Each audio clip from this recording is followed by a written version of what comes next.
Patterning is one of the most efficient and powerful commands in SolidWorks.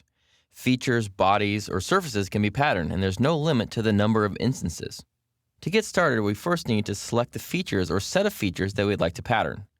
Next, we need to select the first direction and then the number of instances in that pattern. Then, the spacing. If we want to pattern in one direction, we're done. However, if we like a grid pattern, like a set of holes or a vent, for instance, we might want to select a second direction. Directions are chosen by selecting any edge or line that goes in the direction we want the pattern to go in. On the screen here, I've got a rectangular block, and I've got one hole, extrude cut 1, already set up. First things first, let's go ahead and choose that feature, and then come up here to the top of the screen under Features and click on Linear Pattern. My direction 1 is my first direction I'd like to go in, and that needs to be any linear edge. So in this case here, let's choose this bottom edge here. It could be that edge, it could be that edge, it could be that edge.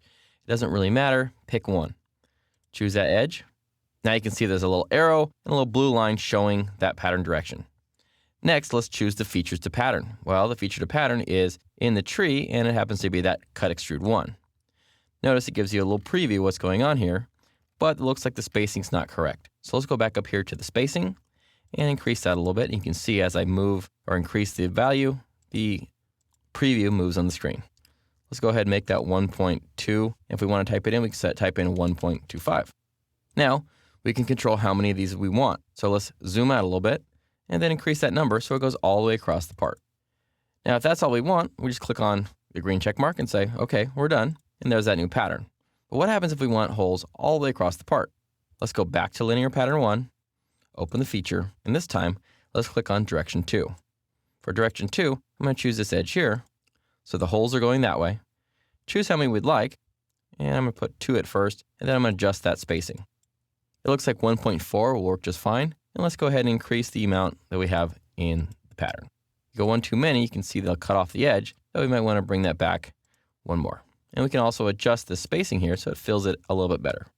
Once you have something that looks good, go ahead and click OK. But before we do that, I want to make sure that I point out that we can also come down here to skip certain holes. So go down here. As soon as you expand that out, notice there's all these little pink dots that show up. Any one of those little pink dots you push, it will turn that instance off of that hole. So you can pick them at randomly.